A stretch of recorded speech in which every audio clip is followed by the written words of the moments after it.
The road stretched on for miles, an endless ribbon cutting through the dormant, vast fields. David had been driving for hours. The suffocating silence in his car was thicker than the darkening sky surrounding him. He glanced at his dashboard. Low signal.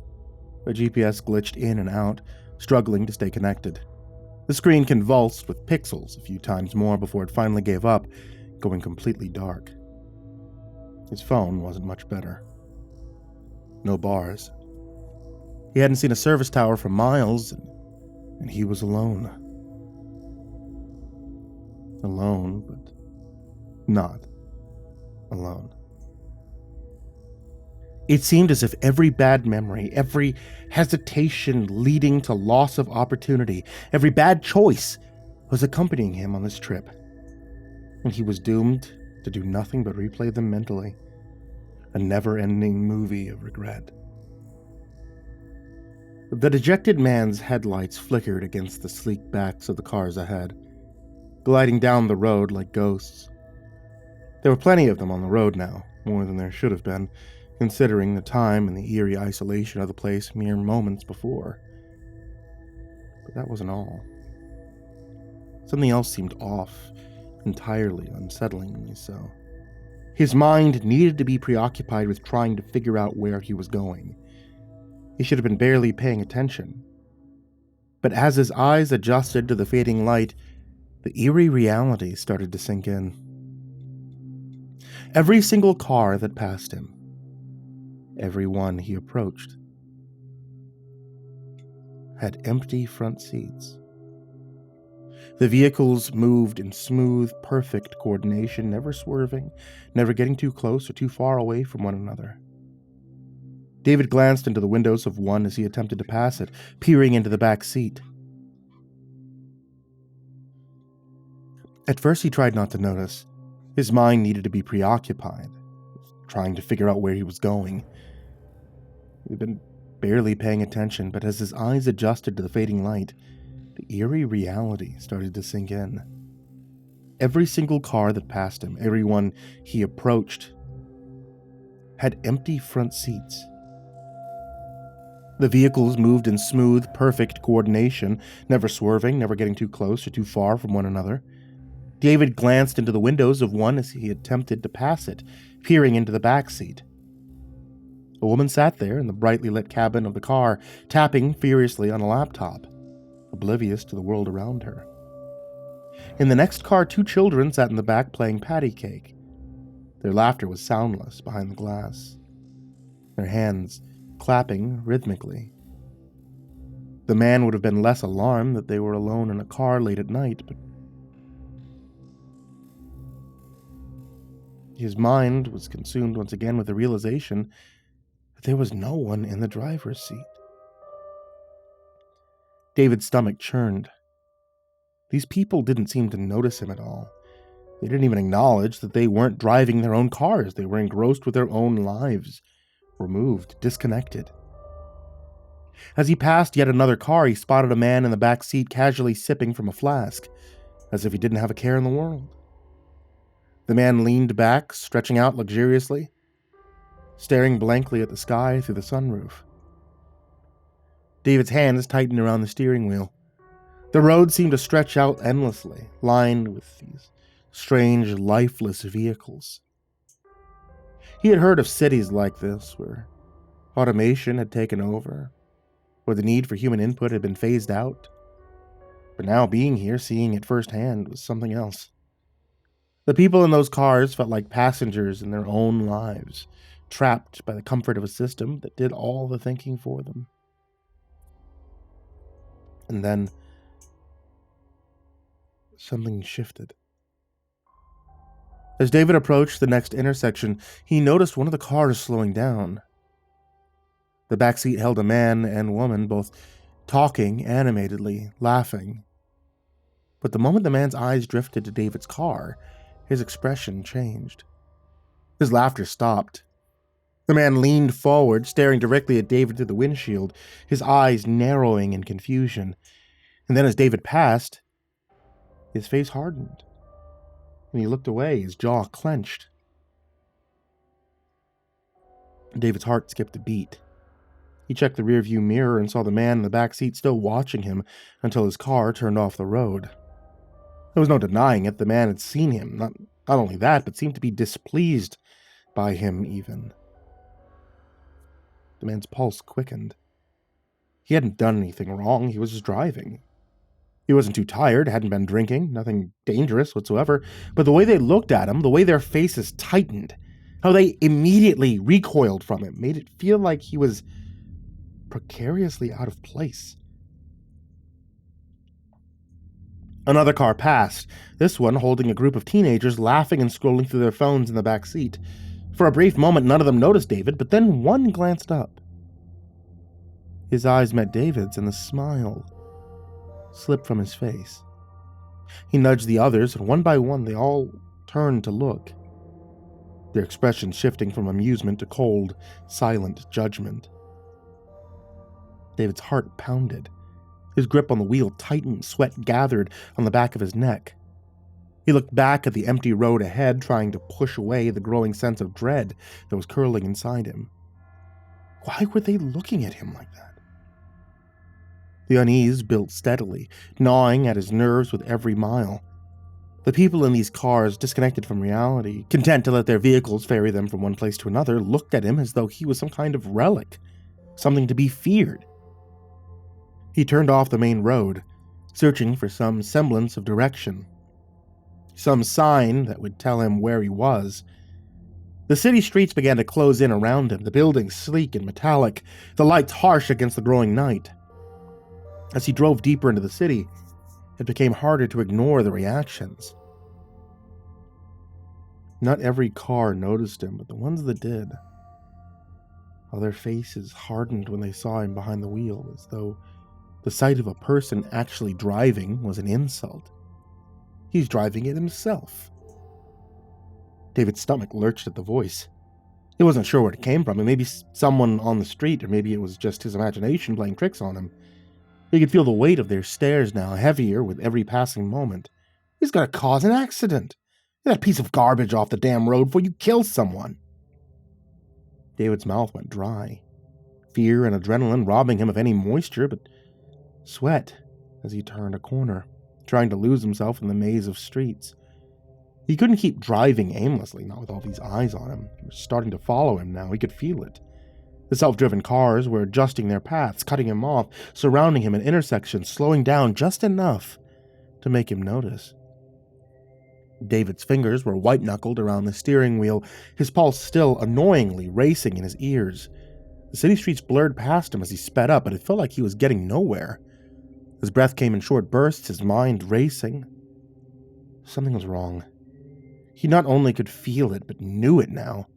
The way the cars had been reacting to him, the way the people had stared. It was as though they all knew something he didn't. The vehicles around him, once more, moved in perfect harmony. They started to shift. They weren't avoiding him anymore, they were closing in.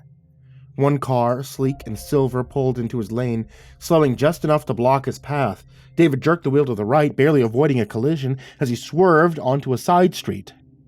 His heart pounding, adrenaline surging through him, but it didn't stop there. Another car appeared from a side street, cutting him off, forcing him to swerve again, his tires screeching on the pavement. David's chest tightened. They were doing this on purpose. He pushed the accelerator, trying to outrun them, but it was like the cars were ready for his every move. They darted ahead, behind, to the sides, leaving him no room to breathe. Each time he thought he found an escape route, another car glided smoothly into place, hemming him in like a predator toying with its prey. "The hell is happening?"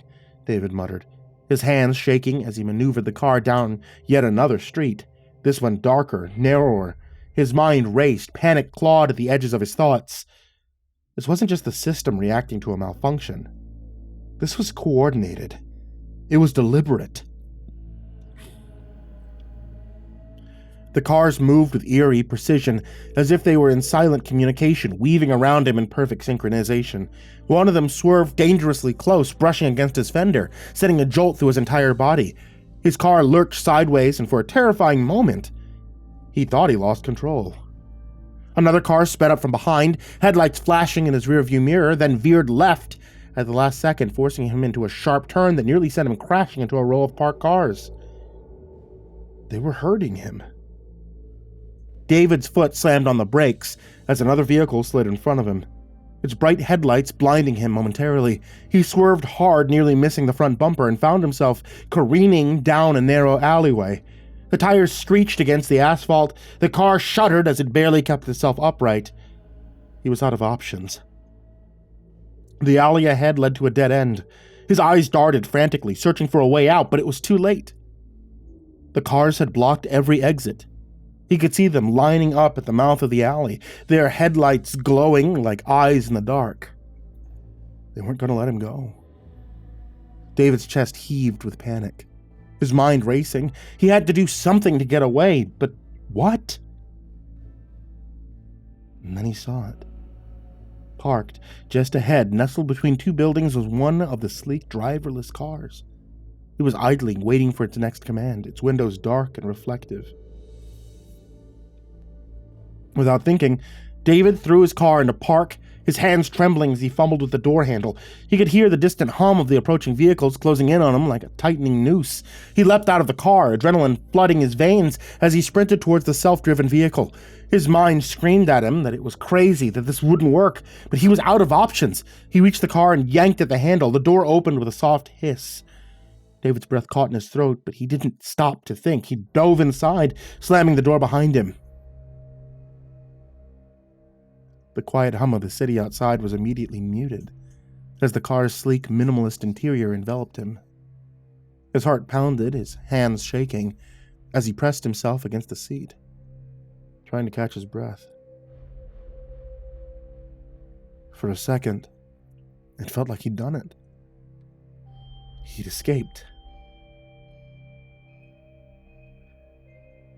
But then the door locks clicked shut with a soft, final sound. The dashboard flickered to life. A glowing light pulsed as a voice, smooth, emotionless, filled the cabin. Unauthorized entry detected. Authorities have been contacted.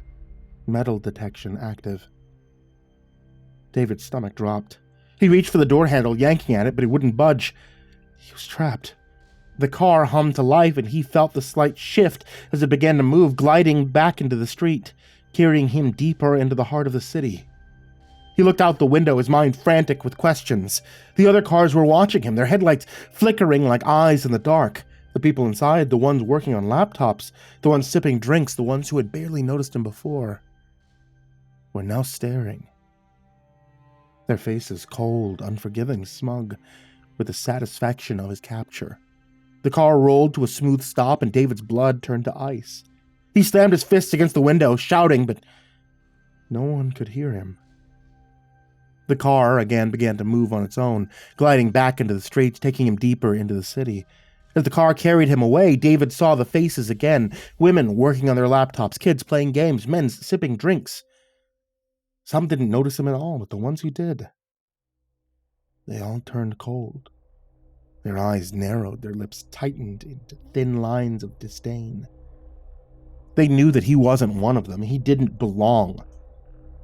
The car stopped in front of a sleek government building. Armed officials were waiting, their eyes hidden behind gleaming visors.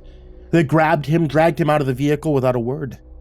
David caught one last glimpse of his car being lifted onto a platform, surrounded by a growing crowd. They were cheering. "This bastard thinks he's better than the law!" someone shouted. David's heart sank.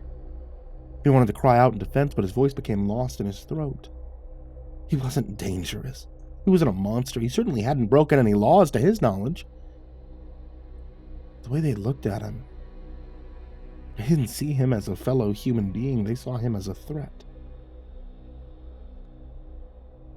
Inside the sterile building, the clerks didn't even look at him as they processed his information. His right to operate a vehicle permanently revoked. A slim black wristband was snapped around his wrist. The clerk said that he would be monitored at all times for the safety of himself and others. "I don't understand," David pleaded. What did I do?" The clerk's eyes rolled with an impatience that bore into the confused man's soul like a starving termite. His voice boomed as he said that David was driving an unauthorized vehicle, and recklessly at that he had scared the hell out of a whole lot of folks around here. They couldn't have menaces terrorizing the streets with young children on the roads. Their vehicles were safety certified. Their cars knew what to do in any situation. They were created with any possible human, mechanical, or technological error in mind. He hiked his pants up by the belt buckle before nodding to the next person in line, indicating that it was their turn to face judgment. However, he stopped for a quick moment, long enough to ask one final question. "Sir, what would happen if I let you walk out of here and get back in your vehicle? Now say, 30 miles outside of the city limits here, you have a heart attack, lose consciousness at the wheels. Your car trained on how to handle those situations?" David shook his head incredulously, unable to argue against the point about to be made. He said he thought not, in a mocking tone, before informing the man that his vehicle had been scrapped. David's mind raced, the finality of his situation sinking in as he exited the building. He was stuck here, trapped in a city that hated him with no way to leave, no car, no escape.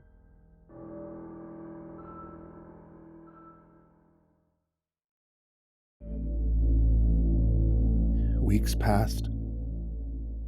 He wandered the streets, his every move tracked by the wristband, his presence monitored by cameras hidden in every corner. The self-driven cars glided past him, their passengers disconnected from reality, obviously. But the few who noticed him, those who recognized him, were different. They always stared, they always judged. One night as he passed by a mother and her child standing on the front steps of their home, the woman caught his eye.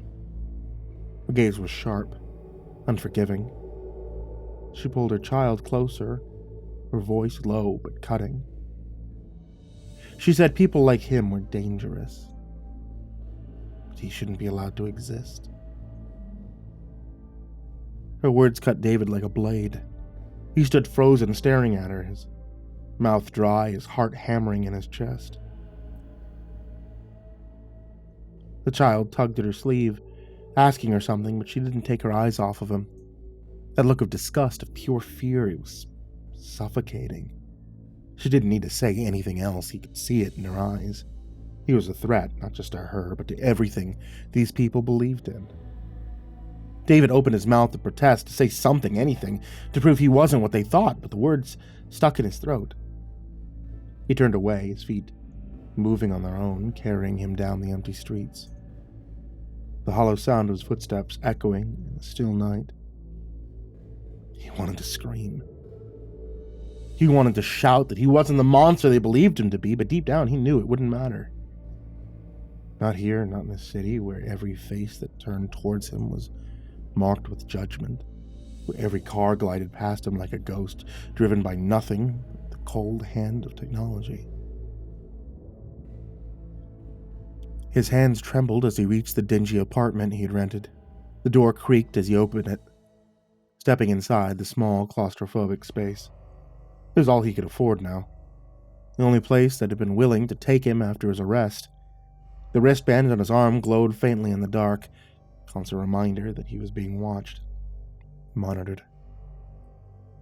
He sat on the edge of the bed, staring out the window at the street below. Cars passed silently, their lights casting eerie shadows on the walls. There was no sound, no life, beyond the mechanical hum of the driverless vehicles. The city was alive, but not in the way a city should be. It was a place where control and efficiency had replaced human connection, a place where freedom meant being part of the system, and anything outside that system was an abomination. David rubbed his wrist where the band dug into his skin. He could feel the weight of it, heavier with each passing day. The authorities had stripped him of everything, his rights to drive, his right to leave, his right to exist without scrutiny. He'd become something less than human in their eyes, and the longer he stayed, the more he could feel his mind unraveling. Paranoia gnawed at him. Every glance from passerby felt like a knife in his gut. The cameras on every street corner tracked his movements, the silent eyes of the city, never looking away. Even in the dead of night, he could feel them watching, waiting for him to make a mistake, to step out of line. He often thought about his car. The last thing that had truly been his. The way it had been lifted up onto that platform, the crowd cheering as if they had finally rid themselves of something vile. It hadn't been a car to them, it had been a symbol of everything they feared: freedom, unpredictability, human error. Days blurred into weeks. David walked the streets, watching the world move around him, but never truly seeing him. The people, cocooned in their automated lives, didn't look up from their screens, didn't notice the world outside their windows, but those who did. Those few who still remembered what it meant to drive, to be human. They were the ones who saw him. And they were the ones who turned away, disgusted, frightened by the very sight of him. One evening, as he wandered aimlessly through the streets, he saw a small gathering of people on a street corner. They were talking quietly, their faces illuminated by a streetlight. For a brief moment, David thought maybe, just maybe, he could join them. He could explain. They would listen. But as he approached, their voices hushed. One by one, they looked at him, their expressions shifting from curiosity to contempt. A man in the group stepped forward, his eyes cold and unyielding. "You don't belong here," the stranger said quietly, voice dripping with disdain. David stopped in his tracks, the words hanging in the air like a death sentence. The others in the group nodded, their gazes hardening as they stared him down.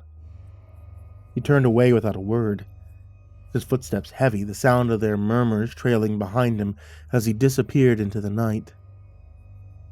In the small hours of the darkened morning, David stood at his window, staring down at the quiet streets below. The cars moved in perfect rhythm, their passengers hidden behind the tinted glass, disconnected from the world outside.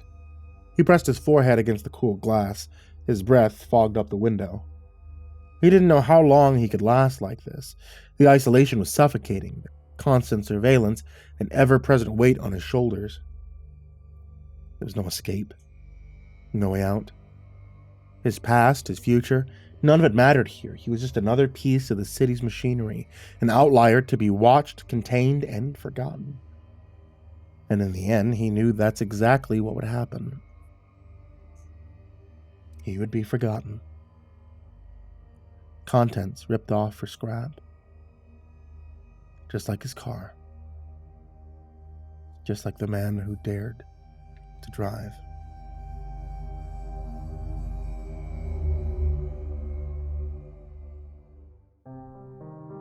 Hey there kids, it's me, MrCreepyPasta, and I just wanted to tell you thank you so much for watching tonight's video or for listening to tonight's episode of the podcast. It's still cold.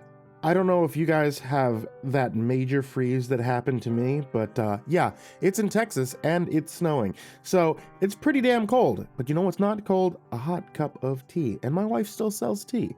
And as always, I want to give a very big thank you to everybody who supports me over at Patreon. That's patreon.com/MrCreepyPasta. I cannot thank you guys enough.